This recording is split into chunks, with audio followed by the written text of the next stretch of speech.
नमस्कार, वंदे मातरम साथियों। मैं आपका अपना सिद्धांत सर, आपके सपनों को उड़ान के साथी, जहां पर आपकी सफलता हमारी जिम्मेदारी। सामने ही देखना आप, ठीक है। तो हम लोगों ने एक चैप्टर पढ़ रहे जिसका नाम था रासायनिक बलगति, जिसे हम लोग बोलते हैं केमिकल काइनेटिक। केमिकल काइनेटिक में हम लोगों ने यह पढ़ा था कि वेग के आधार पर क्रियाओं को कितने भागों में बांटा जाता है? तो 3 भागों में बांटा जाता है। कितने भागों में बांटा जाता है? 3 भागों में। पहला जो होता है कौन सी अपक्रिया होती है? तीव्र अपक्रिया, जिसके बारे में हम लोगों ने पढ़ लिया है। तीव्र अपक्रिया का मतलब फास्ट रिएक्शन। कौन सा रिएक्शन? Fast reaction. उसके बाद होता है मंद अपक्रिया, मंद अपक्रिया। उसके बाद कौन सा होता है? अति मंद अपक्रिया। उसके बाद अति मंद अपक्रिया। हम लोगों ने 3 भागों में बांट के देखा था और केवल हमने किसके बारे में बात किया था? तीव्र अपक्रिया के बारे में ही बात किया था। तो एक बार फिर से हम लोग जल्दी से रिवीजन कर लेते हैं। हमने हमारे चैप्टर का नाम क्या है? Chemical kinetic. क्या है? Chemical kinetic. केमिकल काइनेटिक का मतलब क्या होता है? जहां पर हम केवल वेग के बारे में अध्ययन करते हैं। अब क्रियाओं के वेग के बारे में अध्ययन करते हैं, जहां पर हम केवल किसके बारे में अध्ययन करते हैं? अब क्रियाओं के वेग के बारे में अध्ययन करते हैं, साथ ही साथ उसके क्रिया विधि के बारे में भी अध्ययन करते हैं। तो इसी को हम लोग बोलते हैं केमिकल काइनेटिक। तो वेग के आधार पर केमिकल काइनेटिक को, रासायनिक बलगतिकी को या अपक्रिया को कितने भागों में बांटा गया है? 3 भागों में बांटा गया है। कितने भागों में बांटा गया है? 3 भागों में बांटा गया है। पहला जो होता है आपका तीव्र अपक्रिया, जिसे बोलते हैं फास्ट रिएक्शन। कौन सा reaction? Fast reaction. Fast reaction. उसके बाद कौन सा होता है अपना? फास्ट के बाद कौन सा होता है? मंद। मंद का मतलब होता है स्लो रिएक्शन। कौन सा रिएक्शन? Slow reaction. उसके बाद क्या होता है? Very slow reaction. कौन सा? वेरी स्लो रिएक्शन, जिसमें हम लोगों ने पहला पढ़ लिया था तीव्र अपक्रिया किसे कहते हैं। तो तीव्र अपक्रिया क्या पढ़ा था? तीव्र अपक्रिया के बारे में, ऐसी अपक्रिया जो कुछ सेकंड में ही पूरा हो जाती हैं। ऐसी अपक्रियाएं जो कुछ ही सेकंडों में ही पूरा हो जाती हैं। अब देखो, अगर आप इस चीज को चेक करोगे ना, तो ये 1 सेकंड के 60वें भाग में या 1 सेकंड के 17वें भाग में, या आप ऐसे समझिए कि निमिष मात्र में ही ये पूर्ण हो जाती है। निमिष मात्र में। निमिष मात्र माने पलक झपकने के 100वें भाग में ही क्या हो जाती है? क्रिया पूरी हो जाती है। तो हमने ये बार पढ़ा था तीव्र अपक्रिया किसे कहते हैं। तो एक बार फिर से समझ लेते हैं तीव्र अपक्रिया किसे कहते हैं। ऐसी अपक्रियाएं जो केवल कुछ सेकंड में ही क्या हो जाती हैं? कुछ सेकंड के मात्र में ही पूरी हो जाती हैं। कुछ सेकंड में ही पूरी हो जाती हैं। कुछ सेकंड में ही पूरी हो जाती हैं। उसे हम लोग क्या कहते हैं? तीव्र अपक्रिया। अच्छा, ये सारी चीजें पढ़ा चुके हैं। इस तीव्र अपक्रियाओं में केवल कौन लोग आते हैं? रासायनिक अपक्रियाएं आती है। कौन सी अपक्रियाएं आती हैं? रासायनिक अपक्रियाओं में एक भाग आता है जिसको बोलते हैं आयनिक अपक्रिया। रासायनिक अपक्रिया में एक भाग आता है जिसको हम लोग क्या बोलते हैं? आयनिक अपक्रिया। कौन सी अपक्रिया? आयनिक अपक्रिया। आयनिक अपक्रिया का मतलब ऐसी अपक्रियाएं जो पॉजिटिव और निगेटिव में टूट जाती हैं। ऐसी अपक्रियाएं जो पॉजिटिव और निगेटिव में टूट जाती हैं। क्या हुआ? ऐसी अपक्रियाएं जो पॉजिटिव और निगेटिव में टूट जाती हैं। ऐसी अपक्रियाएं जो पॉजिटिव और निगेटिव में टूट जाती हैं। अच्छा, यहाँ पर पॉजिटिव निगेटिव में टूटने का मतलब मैंने बहुत अच्छी तरीके से समझा दिया था। इसमें केवल और केवल 2 प्रकार की रिएक्शन आती हैं। कौन कौन सा? एक उदासीनीकरण अपक्रिया होती है, एक अवक्षेपण अपक्रिया होती है। एक होता है उदासीनीकरण अपक्रिया होती है। आयनिक अपक्रियाओं के अंतर्गत हम लोग 2 अपक्रियाओं के बारे में हमने देखा था। एक हमने देखा था उदासीनीकरण देखा था। दूसरा क्या देखा था? अवक्षेपण अपक्रिया देखा था। दूसरा कौन सा देखा था? अवक्षेपण। मतलब रासायनिक अपक्रियाओं के अंतर्गत हम लोगों ने केवल आयनिक अपक्रियाओं की जब बात करते हैं तो किसके अंतर्गत आता है? तीव्र अपक्रियाओं के अंतर्गत आता है। तीव्र अपक्रिया किसे कहते हैं? ऐसी अपक्रिया जो कुछ सेकंड में ही क्या हो जाती हैं? पूरा हो जाती हैं। कुछ ही सेकंड में पूरा हो जाती हैं। तो इसमें 2 प्रकार की रिएक्शन आती है। पहली बात है कुछ सेकंड के अंदर में ही हो जाता है। तो कुछ सेकंड के अंदर में हो जाता है, तो इसमें केवल आयनिक अपक्रियाओं को रखा गया है। आयनिक अपक्रियाओं का सेंस क्या होता है? आयन का मतलब होता है जो पॉजिटिव और निगेटिव में टूट जाए, जो पॉजिटिव और निगेटिव में टूट जाए। इसमें सबसे पहला आता है उदासीनीकरण। दूसरा कौन सा आता है? अवक्षेपण। मैंने उदासीनीकरण में आपको बताया था जब प्रबल अम्ल प्रबल क्षार से रिएक्शन करता है। प्रबल अम्ल प्रबल क्षार से रिएक्शन करता है, प्रबल अम्ल प्रबल क्षार से जब रिएक्शन करता है तो हमारा क्या बन जाता है बाबू साहब, क्या बनता है, क्या बनता है, उदासीनीकरण क्रिया होती है। लेकिन अवक्षेपण का क्रिया क्या होता है, जब दो अघुलनशील पदार्थ की दो घुलनशील पदार्थों को, क्या बताया था, जब दो घुलनशील पदार्थों को आपस में मिलाया जाता है, उनके विलयन बनाया जाता है, उस विलयन से एक अघुलनशील पदार्थ उत्पन्न हो जाता है, अघुलनशील ठोस पदार्थ उत्पन्न हो जाता है। उस ठोस पदार्थ को क्या बोलते हैं, अवक्षेप कहते हैं, और उसी क्रिया को ही क्या बोलते हैं, अवक्षेपण कहते हैं। बाकी हमने सारी बात लिखा चुका हूं, बता भी चुका हूं, इसके पहले वाले वीडियो में आप देख सकते हो, पूरी बातें आपको समझ में आ जाएंगी, समझ में आएंगे नहीं। तो आज हमारा जो मेन मकसद है मंद अपक्रिया को पढ़ने का और अति मंद अपक्रिया को पढ़ने का। तो आइए दोनों पे बात करते हैं, क्या क्या चीजें होती हैं, कैसी बातें होती हैं, तो हम लोगों ने इसी के ऊपर चर्चा करेंगे। पहला कौन सा, तीव्र अपक्रियाओं के बारे में बता चुका हूं, इन सबसे क्वेश्चन नहीं पूछे जाते हैं, पहले बता दे रहा हूं, लेकिन आपकी जानकारी मात्र में होना चाहिए कि वेग के आधार पर अपक्रियाओं को कितने भागों में बांटा गया है, 3 भागों में। कौन कौन, तीव्र अपक्रिया, मंद अपक्रिया, अतिमंद अपक्रिया। बोलो यार एक बार जल्दी से तुम सब भी, तीव्र अपक्रिया, अतिमंद अपक्रिया, मंद अपक्रिया। अब इसका मतलब नहीं हमें क्रम से ही पढ़ना है, तीव्र के बाद मंद आना चाहिए, फिर इसके बाद अतिमंद आना चाहिए, नहीं तीव्र के बाद अतिमंद आना चाहिए, मंद आना चाहिए, जैसा सीक्वेंस आपसे बन जाए। मेन मकसद है आपको याद रखने का। तो एक बार फिर से रिपीट करते हैं बातों को। देखो, तीव्र अपक्रियाओं के अंतर्गत केवल आयनिक अपक्रियाएं ही आती हैं। तीव्र अपक्रियाओं के अंतर्गत केवल और केवल कौन सी अपक्रियाएं आती हैं, आयनिक अपक्रियाएं ही आती हैं। आयनिक अपक्रियाओं में 2 अपक्रियाएं आती हैं, एक न्यूट्रलाइजेशन रिएक्शन होता है, एक प्रेसिपिटेशन रिएक्शन होता है, एक उदासीनीकरण रिएक्शन होता है, दूसरा अवक्षेपण अपक्रिया होता है। एक बार फिर से अवक्षेपण वाले में थोड़ी सी समस्या में लगता है होगा बच्चों को, अवक्षेपण अपक्रिया किसे कहते हैं।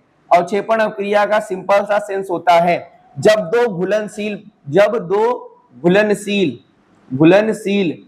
दो घुलनशील पदार्थ को आपस में क्या कर दिया जाता है, जब दो घुलनशील पदार्थ को आपस में क्या कर दिया जाता है, मिला दिया जाता है।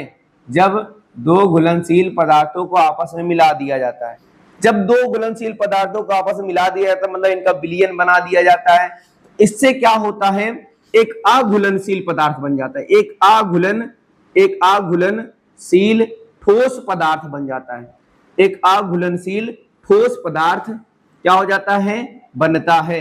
यही जो ठोस पदार्थ है, जो ये ठोस पदार्थ जो बनता है, यहाँ पर जो ये ठोस पदार्थ जो बनता है, इसी ठोस पदार्थ को हम लोग क्या नाम देते हैं, अवक्षेप नाम देते हैं। क्या देते हैं, अवक्षेप। और इसी पूरी रिएक्शन को, इसी पूरी क्रिया को, इसकी पूरी क्रिया को हम लोग क्या नाम दे देते हैं, अवक्षेपण। क्या नाम देते हैं, अवक्षेपण। क्या नाम देते हैं, अवक्षेपण।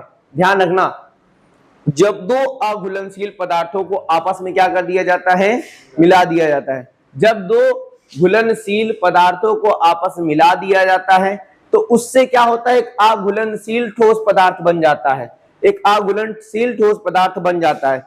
जो ठोस पदार्थ बनता है उसी को क्या बोलते हैं, अवक्षेप बोलते हैं, और इसी रासायनिक अपक्रिया को क्या बोल देते हैं, अवक्षेपण बोलते हैं। क्या बोल देते हैं, अवक्षेपण बोल देते हैं। समझ में आया, नहीं समझ में आया? हाँ, तो अवक्षेपण में एक सिंपल सा अगर उदाहरण देना चाहो तो NaCl AgNO3 का आप रिएक्शन करके दिखा सकते हो, चाहे आपको करके दिखा देता हूं, ध्यान देना। तो अवक्षेपण पता होना चाहिए, ये क्लास 10th लेवल का है।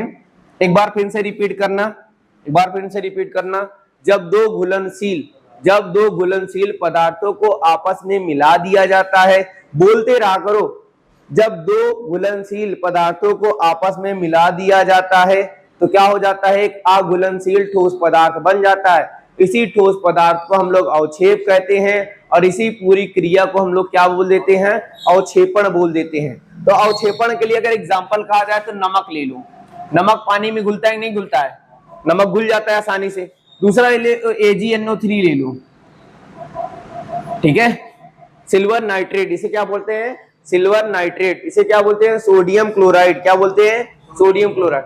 अब देखो, इसका रिएक्शन अगर आप करने को सोचोगे तो आप ये देखो, ये आयनिक अपक्रियाओं का मतलब किसके अंतर्गत आता है, पहले फिर से यहाँ पे लिख देता हूं। आयनिक रिएक्शन के अंतर्गत कौन कौन चीजें आती हैं, आयनिक रिएक्शन के अंतर्गत 2 चीजें आती हैं। पहला कौन सा आता है? उदासीनीकरण, उदासीनीकरण आता है।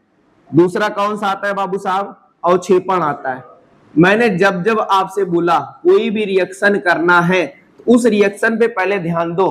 तो ये आयनिक रिएक्शन है, मैंने पहले बताया आयनिक रिएक्शन है तो मतलब पॉजिटिव में टूटेगा, दूसरा किस में टूटेगा? निगेटिव में टूटेगा। पहला पॉजिटिव में टूटेगा, दूसरा किस में टूटेगा? निगेटिव में टूटेगा।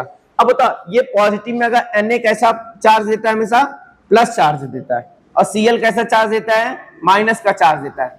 अब बताओ यहाँ पे AgNO3 है, क्या है? AgNO3 है, तो Ag जो देगा कैसा चार्ज देगा? प्लस का चार्ज देगा। NO3 कैसा चार्ज देगा?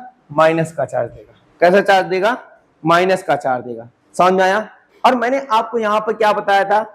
अब तो रिएक्शन सेम टू सेम तो नहीं लिख दोगे, जब पानी में मिलेगा कुछ ना कुछ चीजें अलग बनेंगी, जब दोनों आपस में मिलेंगे, दो चीजें आपस में मिलेंगी, कुछ तीसरा चीज बनेगा कि वही सेम टू सेम चीज मिल जाएगा? अलग चीजें मिलेगा ना। तो यहाँ पे एकदम सिंपल सा दिमाग लगाया करो, जो प्लस वाला है इस माइनस वाले के छोड़ के दूसरा माइनस कौन सा दिख रहा है आपको? यहाँ पे दिख रहा है, मतलब एक प्लस चार्ज है, अब इसी के साथ नहीं मिलाना है। दूसरा कौन दिख रहा है आपको? ये दिख रहा है माइनस चार्ज ना, तो पहले वाले का माइनस प्लस चार्ज ले लो, दूसरे वाले के माइनस चार्ज के साथ, ठीक। अब दूसरा वाला माइनस दिख रहा है, माइनस वाले किसके साथ जोड़ दो? प्लस के साथ जोड़ दो। तो आपका बना क्या? टोटली बना क्या? इसी चीज को लिख दो, Na, उसके बाद NO3 सोडियम नाइट्रेट, उसके बाद प्लस AgCl। यही अपना अवक्षेप होता है। यही क्या होता है? अपना अवक्षेप। अवक्षेप का मतलब जो ठोस अवस्था मिलता है। कैसी अवस्था मिलता है? ठोस अवस्था मिलता है। ठोस ये जानते हो कैसा अवक्षेप होता है? सफेद रंग का होता है। किस रंग का होता है? सफेद रंग का। किस रंग का होता है? सफेद रंग का एक अवक्षेप होता है। सफेद रंग का एक अवक्षेप होता है। ध्यान देना, फिर से एक बार बताता हूं चीजों को। तो रिएक्शन करने का सबसे पहला जो तरीका आपको पता होना चाहिए, तो ये चीज हमेशा दिमाग में रहनी चाहिए कि जो तीव्र अपक्रिया होती है, तीव्र अपक्रियाओं में केवल और केवल आयनिक अपक्रियाओं को ही रखा गया है। आयनिक अपक्रियाओं के अंतर्गत किनको किनको रखा गया है? उदासीनीकरण को रखा गया है। दूसरा किसको?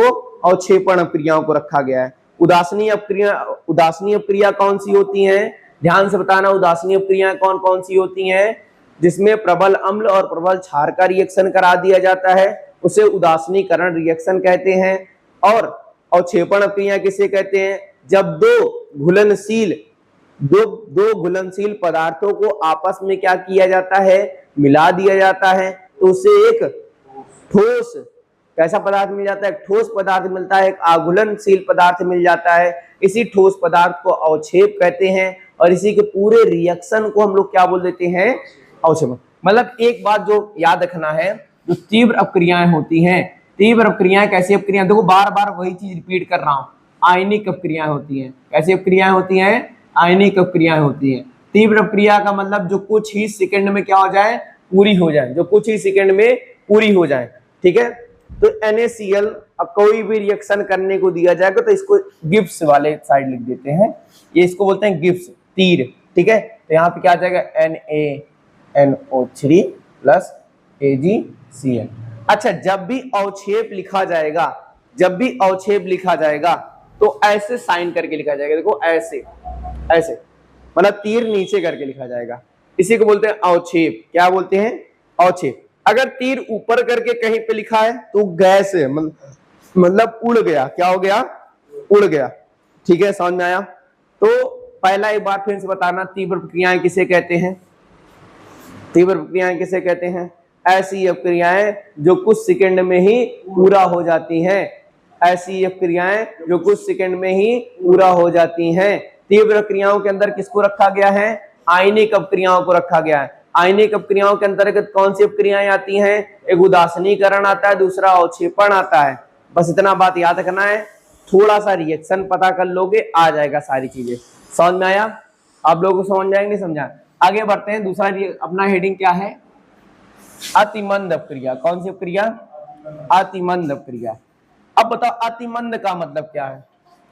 अतिमंद, नाम से सुनो, नाम से, अतिमंद अपक्रिया।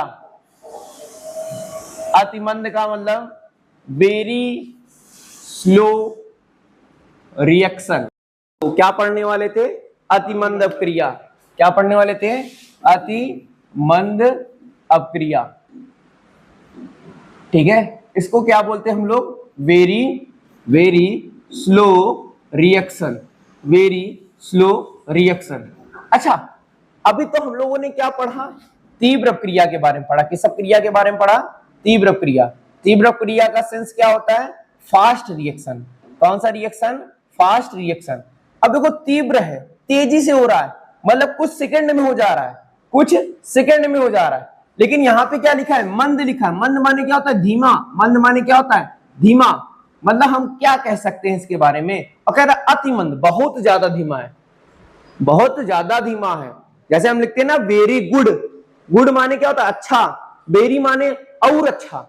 मतलब क्या रहा? धीमा, लेकिन धीमा और धीमा है। धीमा तो है लेकिन और ज्यादा धीमा है। जैसे आप लोग लिखते हो ना गुड, गुड पाते ना गुड। गुड क्या होता है? अच्छा। वेरी गुड माने बहुत अच्छा। तो बहुत धीमी अपक्रिया क्या होती है? एकदम अपनी भाषा में समझते चलो। बहुत धीमी अपक्रिया क्या होती है? ऐसी अपक्रियाएं। कैसी अपक्रियाएं? ऐसी अपक्रियाएं जो कई महीनों या कई वर्षों में पूर्ण होती हैं। जो कई महीनों या कई वर्षों में पूर्ण होती हैं। हाँ, सबसे पहली बात यही आपको याद रखना है। सबसे पहला पॉइंट यही याद रखना है। जो कई महीनों या कई वर्षों में पूर्ण होती है उसे कौन सी अपक्रियाएं कहते हैं? अति मंद अपक्रिया कहते हैं। कौन सी अपक्रिया कहते हैं? अति मंद अपक्रिया कहते हैं। बात समझ में आई? अच्छा, ये दर्शनीय नहीं होता है, नहीं होता है। दर्शनीय होने का मतलब इसको आप देख नहीं सकते हो कि रिएक्शन हो रहा है कि नहीं हो रहा है। बहुत धीमे धीमे रिएक्शन होगा, तो आप इसको दर्शनीय नहीं कह सकते हो कि ये दर्शन योग्य है कि नहीं है। मतलब इसे लोहे में जंग लग रहा है तो आप देख रहे होगा जंग लग रहा है, धीरे धीरे जंग लग गया है पूरा, तो आप नहीं देख के बता सकते ना। तो ये जो रिएक्शन होते हैं दर्शनीय नहीं होते। कैसे नहीं होते? दर्शनीय नहीं होते। जब भी ये रिएक्शन होते हैं तो कैसे होते हैं? बहुत समय, लंबे समय के साथ होते हैं। समझ में आ रहा है? नहीं समझ में आ रहा है? जैसे लोहे में जंग लग गया, क्या हो गया? लोहे में जंग लग गया। अब बताओ, अब लोहे में जब जंग लग गया है तो आप उसको देखते रहोगे क्या कि लोहे में जंग कितना लगा है, कितना भी नहीं लगा है? समझ में आ रहा है? नहीं समझ में आ रहा है? लोहे में कितना जंग लगा, कितना जंग नहीं लगा, क्या आप इसको देख रहे हो? ये तो देख नहीं सकते हो ना, दर्शनीय नहीं है। आप एक समय के बाद पता चलता है कि लोहे में जंग लग गया। लोहे में क्या लग गया? जंग लग गया। लोहे में तभी जंग लगता है जब वो पानी की सतह के साथ रहता है, मतलब नमी के साथ जुड़ा हुआ होता है। नमी के साथ जुड़ा हुआ होता है। नमी का मतलब जिसमें पानी की मात्रा होती है, जिसमें पानी की मात्रा होती है। समझ में आ रहा है? नहीं समझ में आ रहा है? तो ये दर्शनीय नहीं होता है। दर्शनीय मतलब देखने योग्य। अब देखने योग्य तो होता है, देखने योग्य तो होता है, लेकिन समय के साथ आप इसको पर डे देख नहीं सकते हो कि आज कितना परिवर्तन हुआ, कितना नहीं परिवर्तन हुआ। समझ में आ रहा है? नहीं समझ में आ रहा है?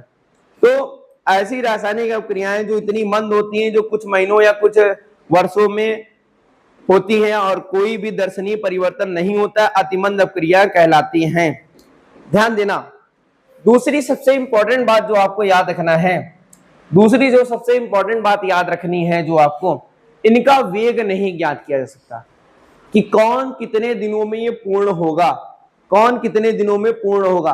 अब सपोज करो मोटा लोहा है तो उसमें जंग लगने में क्या बहुत ज्यादा समय लगेगा, थोड़ा पतला लोहा है तो बहुत कम समय लगेगा। तो ये मतलब है कि इनका वेग नहीं निकाला जा सकता, इनका वेग नहीं निकाला जा सकता है, इनका वेग नहीं निकाला जा सकता है। जैसे इससे पहले हम लोगों ने फास्ट रिएक्शन के बारे में पढ़ा था, तो फास्ट रिएक्शन के में भी हम लोग वेग को नहीं निकाल सकते हैं। फास्ट रिएक्शन में भी हम लोग वेग माने वेलोसिटी, रेट को नहीं निकाल सकते हैं। समझ में आया? और सबसे इंपॉर्टेंट बात है कि हम लोग क्या करते हैं, हम लोग एक बात और यहां पर जोड़ सकते हैं, इसमें कोई उत्प्रेरक नहीं होता है। इन अपक्रियाओं में कोई उत्प्रेरक के बिना उत्प्रेरक की सहायता से काम करते हैं, उत्प्रेरक की सहायता के बिना कार्य करते हैं, उत्प्रेरक की सहायता के बिना कार्य करते हैं, बिना कार्य करते हैं, उत्प्रेरक की सहायता के बिना कार्य करते हैं। अब कहोगे उत्प्रेरक क्या होता है? उत्प्रेरक का मतलब है जो रासायनिक अपक्रियाओं को, जो रासायनिक अपक्रिया को पूर्ण कराने में सहायता प्रदान करते हैं, पूर्ण कराने में सहायता प्रदान करते हैं, सहायता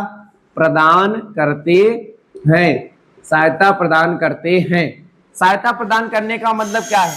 आपने कभी ये देखा होगा कि जो आप यहाँ पे सपोज करो एक रिएक्शन ही है, इसको जोड़ा, इसके साथ जोड़ा, तो ये जो तीर बनता है, इस तीर के ऊपर कुछ ना कुछ पार्ट लिखे है, जैसे पैलेडियम लिखा है, निकिल लिखा है, ये सभी कहाँ के तत्व हैं? डी ब्लॉक के तत्व। मैंने अभी जब डी ब्लॉक पढ़ाया था आप लोगों को तो बताया था डी ब्लॉक उत्प्रेरक के रूप में भी कार्य करता है। डी ब्लॉक इसके रूप में काम करता है, उत्प्रेरक के रूप में कार्य करता है। मतलब जो रासायनिक अपक्रियाओं को पूर्ण कराने में, इन दोनों के साथ इसका भी भूमिका क्या रहता है? जो रासायनिक अपक्रियाओं को पूर्ण कराने में क्या करते हैं? सहायता प्रदान करते हैं, उसे हम लोग क्या कहते हैं? उत्प्रेरक कहते हैं। तो वेरी स्लो रिएक्शन में कोई उत्प्रेरक की आवश्यकता नहीं होती है। तो कई बात आपको समझ में आ गई। पहली बात है, ना तो यहाँ पे वेग की, इनका ना तो वेग निकाला जा सकता है, ना तो इनके वेग के बारे में पता करा जा सकता है, ना तो यहाँ पे कोई उत्प्रेरक की सहायता लिया जा सकता है। यहाँ पे कोई उत्प्रेरक की भी सहायता नहीं लोगे और कई महीनों या कई वर्षों में ये पूर्ण होगा, कई वर्षों में ये रिएक्शन पूरा होता है, समझ में आ रहा है? समझ में आ रहा है ना? और दर्शनीय होता है कि नहीं? दर्शनीय होता है, दर्शनीय नहीं होता है। ठीक है, मतलब पर डे आप इसको देख नहीं सकते हो कि कितना कितना इसमें परिवर्तन हुआ। समझ में आ रहा है ना? जैसे आप जाए, कोई लोहे में जंग लग रहा है, जाग उठा कर रख दिए, दूसरी जगह रख दिए, अगर आप उसको टच कर रहे हो, हिला डुला रहे हो, तो उसमें जंग नहीं लगेगा। ठीक है, जहां पे पड़ा है वहीं पे पड़ा रहने दो, तभी जाके जंग लगेगा।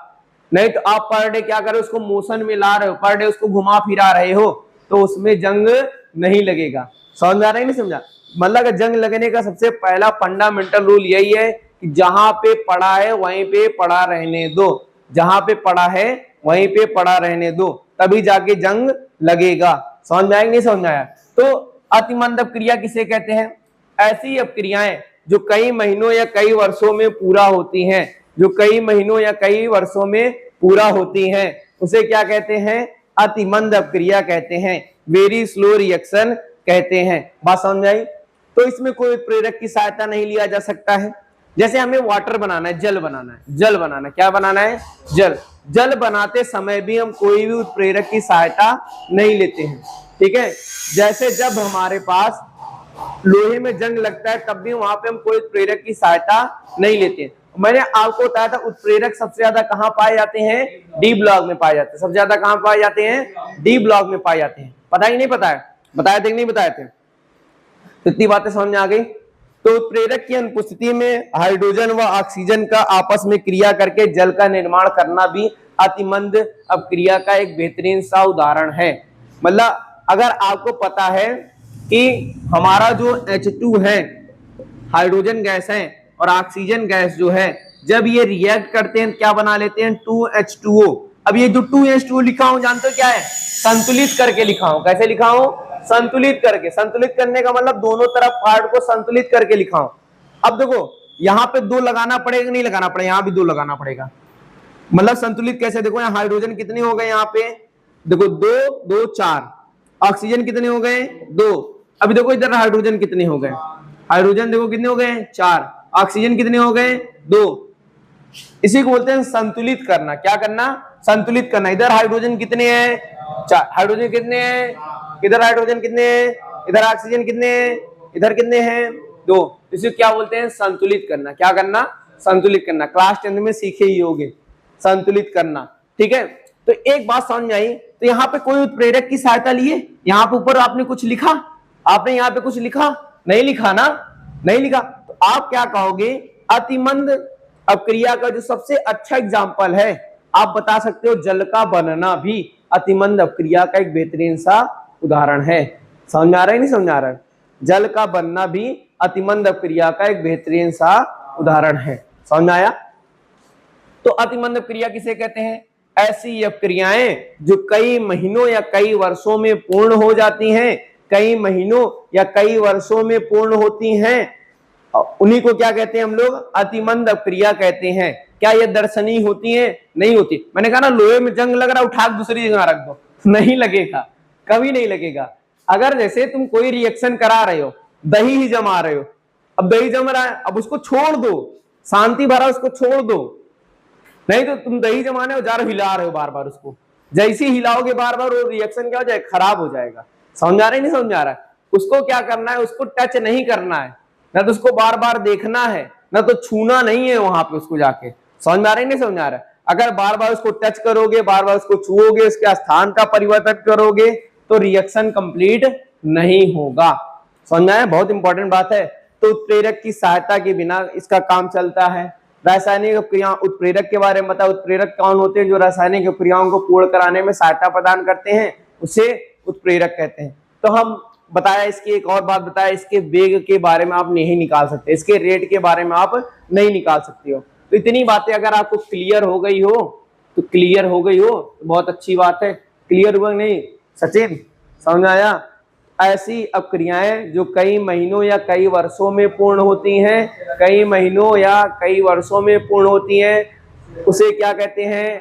अतिमंद अपक्रिया कहते हैं। उसे क्या कहते हैं? अतिमंद अपक्रिया कहते हैं। इसके वेग को नहीं निकाला जा सकता, इसके वेग को नहीं ज्ञात किया जा सकता। क्यों वेग को नहीं ज्ञात किया जा सकता? क्योंकि बहुत साल में पूरा होता है, बहुत ज्यादा लंबा समय लग जाता है। ठीक है, बहुत ज्यादा लंबा समय लग जाता है। अब बताओ, तुम्हें कह दूं, तुम बहुत धीमे धीमे धीमे कदम से जा रहे हो, मुंबई जा रहे हो, मैं कहूँ तुम्हारा बैग निकालो, कोई एक आदमी के लगाऊंगा पीछे, वो भी गुस्सा में आ जाएगा, चलो मुंबई तक तो नाप देगा। मैं कहूँ ऑल ओवर इंडिया टूर करना है, गुस्सा आ जाएंगे? नहीं गुस्सा आ जाएगा, कई बहुत समय लग जाएगा ना उसका बैग निकालने के लिए। समझ आ रहा है नहीं समझ आ रहा? तो वही सिंपल से उदाहरण लेकर समझो कि यहाँ पर क्या होता है, बहुत लंबा टाइम लगता है, बहुत लंबा टाइम लगता है बैग निकालने में। तो बैग को निकालना क्या हो जाता है? असंभव हो जाता है। बैग को निकालना क्या हो जाता है? असंभव हो जाता है। ऐसी बात नहीं निकाला नहीं जा सकता है, निकाला जा सकता है, संभव किया जा सकता है, आसानी से किया जा सकता है। बात समझ में आई? तो सबसे ज्यादा उत्प्रेरक कहाँ पाए जाते हैं? डी ब्लॉक में। सबसे ज्यादा उत्प्रेरक कहाँ पाए जाते हैं? डी ब्लॉक में। ठीक है, तो ये सारे इंपॉर्टेंट पॉइंट थे, इसको भी नोट कर सकते हो, नोट करना चाहो। इतनी बात समझ आई? आगे बढ़ते हैं। जो हमारे जो चैप्टर का है, अभी तक हम लोगों ने जितनी चीजें पढ़ा है, जितनी चीजें अभी तक हम लोगों ने पढ़ा है, क्या क्या चीजें पढ़ा है बताओ एक बार। हम लोगों ने क्या पढ़ा है? तीव्र क्रिया के बारे में पढ़ा है। कौन सी क्रिया के बारे में पढ़ा है? तीव्र क्रिया के बारे में, तीव्र रिएक्शन के बारे में पढ़ा है। उसके बाद वेरी स्लो रिएक्शन के बारे में पढ़ा है। ये दो के दोनों अपने सिलेबस में नहीं है, ना तो इनके हम वेग के बारे में, ना तो इनका वेग निकाल सकते हैं। ठीक है, समझ में आया? तो अब कहो ऐसा पढ़ा क्यों नहीं है? इसीलिए पढ़ाया गया क्योंकि आगे वाले चीजों से लिंक कर सको, जोड़ सको। लिंक करने का मतलब समझते हो आप? जैसे मैं मंद अपक्रिया को डायरेक्ट पढ़ा देता, कोई मतलब नहीं निकलता, निकलता मतलब नहीं निकलता ना। तो अब आप समझ सकते हो कि मंद अपक्रियाएं क्या होती हैं। ऐसी अपक्रियाएं जो महीनों में हो जाए, या कुछ घंटों में हो जाए, कुछ मिनटों में हो जाए, उसे क्या कह देंगे? मंद अपक्रिया कहेंगे। कौन सी अपक्रिया कहेंगे? मंद अपक्रिया। तो हेडिंग लगा लेते हैं, मंद अपक्रिया। कौन सी अपक्रिया? मंद अपक्रिया। मंद अपक्रिया का मतलब स्लो रिएक्शन। यही हमारे सिलेबस में है, ये हमारे सिलेबस, ये इंपॉर्टेंट है। ठीक है, यही हमारे सिलेबस में है। ठीक है, इसीलिए पढ़ा दे रहा हूं, क्योंकि लिंक कैसे करोगे चीजों को, जोड़ोगे कैसे? आपने सारी चीजों को जोड़ते चले जा रहे हो। अभी तक तुम बोल रहे थे वेग नहीं ज्ञात किया जा सकता है, और जब कुछ घंटों में होगा तो वेग तो निकाल लोगे, निकाल लोगे नहीं निकाल लोगे? आ जाओ। ठीक है, कोई बात नहीं है। तो अतिमंद अपक्रिया किसे कहेंगे? सॉरी, मंद अपक्रिया किसे कहेंगे? मंद अपक्रिया किसे कहेंगे? जल्दी से बताओ, मंद अपक्रिया किसे कहेंगे? ऐसे रासायनिक अपक्रिया जो कुछ मिनटों या कुछ घंटों में पूरा हो जाए, जो कुछ मिनट या घंटों में पूरा हो जाए, जो कुछ मिनट या घंटों में क्या हो जाए? पूरा हो जाए, पूरा हो जाए, उसे क्या बोल देंगे हम लोग? क्या बोल देंगे? मंद अपक्रिया कहेंगे। क्या कहेंगे? मंद अपक्रिया कहेंगे। क्या बोलोगे? ऐसी रासायनिक अपक्रियाएं, ऐसी रासायनिक अपक्रियाएं, बोलते जाओ, ऐसी रासायनिक अपक्रियाएं जो कुछ मिनट या घंटों में पूरी हो जाएं, जो कुछ मिनट या घंटों में पूरा हो जाए, उसे क्या कहेंगे? उसे क्या कहेंगे? स्लो रिएक्शन कहेंगे, मंद अपक्रिया कहेंगे। ऐसी रासायनिक अपक्रियाएं जो कुछ मिनट या घंटों में पूरा हो जाती हैं, उसे मंद अपक्रिया कहते हैं। अब तुम सीधा सीधा बताओगे कि यार इससे पीछे आप जो चीजें बता चुके थे इसके हिसाब से तो इसका वेग निकाला जा सकता है, मतलब इसका वेग क्या किया जा सकता है? ज्ञात किया जा सकता है, इसका ज्ञात किया जा सकता है। समझ में आ रहा है नहीं समझ में आ रहा है? इसके हिसाब से इसका वेग क्या किया जा सकता है? ज्ञात किया जा सकता है। इसका वेग क्या किया जा सकता है? ज्ञात किया जा सकता है। इससे पहले वाले दोनों का वेग निकाल सकते थे? नहीं। तीव्र अपक्रियाओं का वेग नहीं निकाल सकते थे, वेरी स्लो रिएक्शन का वेग नहीं निकाल सकते थे, लेकिन मंद अपक्रियाओं का वेग आप क्या कर सकते हो? निकाल सकते हो। तो मंद अपक्रिया किसे कहते हैं? ऐसी अपक्रिया, ऐसी अपक्रिया क्या होती है? ऐसे जो कुछ मिनट या घंटों में पूरी जाती है, उन्हें मंद अपक्रिया कहते हैं। हाँ, इसका वेग हम लोग निकाल सकते हैं। इतनी बात समझ में? अच्छा, इन सभी रिएक्शन में मंद अपक्रिया में आणविक अपक्रियाएं आती है। कैसे अपक्रियाएं आती हैं? आणविक अपक्रियाएं आती हैं, मॉलिक्यूलर रिएक्शन आते हैं। कौन से आते हैं? मॉलिक्यूलर रिएक्शंस आते हैं। समझ में आया बात की नहीं समझ में आया? तो ये बात समझ में आई नहीं समझ में आई? पहले बताओ, अब मंद अपक्रिया किसे कहते हैं? कौन बताए? सचिन बताना सही से, बताओ मंद अपक्रिया किसे कहते हैं? हाँ, बहुत सही। इसका वेग निकाला जा सकता है कि नहीं निकाला जा सकता? तो बोलोगे ना, इसका वेग भी निकाला जा सकता है, इसका वेग भी ज्ञात किया जा सकता है। इन अपक्रियाओं में कौन सी अपक्रियाएं आती हैं? आणविक अपक्रियाएं आती हैं। कौन सी क्रियाएं आती हैं? आणविक अपक्रियाएं आती हैं, आणविक अपक्रियाएं आती हैं, मॉलिक्यूलर रिएक्शन आते हैं। कौन सा आता है? मॉलिक्यूलर रिएक्शन आता है। इन सभी मतलब मंद अपक्रिया में कौन सी अपक्रियाएं आती हैं? आणविक अपक्रियाएं आती हैं। कौन सी अपक्रियाएं आती हैं? आणविक अपक्रियाएं आती हैं। कौन सी अपक्रियाएं आती हैं? आणविक अपक्रियाएं आती हैं। आणविक अपक्रियाएं का मतलब जिसमें अणु पार्टिसिपेट करते हैं। कौन पार्टिसिपेट करते हैं? अणु। अणु का मतलब मॉलिक्यूल्स। कौन सा? मॉलिक्यूल्स पार्टिसिपेट करते हैं। कौन पार्टिसिपेट करते हो? मॉलिक्यूल्स पार्टिसिपेट करते हो। मॉलिक्यूल्स पार्टिसिपेट करते हो, उसे क्या कहेंगे हम लोग? क्या कहेंगे? आणविक अपक्रियाएं कहते हैं। जैसे आणविक अपक्रियाओं का एकदम सिंपल सा उदाहरण क्या बता सकते हो? वही वाला अपना जो जल की अपक्रिया, इसमें भी डाल सकते हो। समझ में आ रहा है ना? जल की अपक्रियाएं भी डाल सकते हो। समझ में आ रहा है नहीं समझ में आ रहा है? तो 2H2O is equal to 2H2 plus O2, ये सब मॉलिक्यूल्स हैं। ये सब क्या है? मॉलिक्यूल्स हैं। क्या है? मॉलिक्यूल्स हैं। समझ में? इन अपक्रियाओं में कौन सी अपक्रियाएं आती हैं? आणविक अपक्रियाएं आती हैं। कौन सी अपक्रियाएं आती हैं? आणविक अपक्रियाएं आती हैं। तो हमारे पूरे चैप्टर में पढ़ना कौन सी अपक्रिया है? मंद अपक्रिया। केवल और केवल कौन सी अपक्रिया पढ़नी है? मंद अपक्रिया पढ़नी है। मतलब इससे आगे जो आपने पढ़ाया 1 घंटे तक, क्या वो चीजें क्या थी? हमारे काम की नहीं थी। ठीक है, लाइट भी चली गई। बहुत बहुत धन्यवाद, आभार।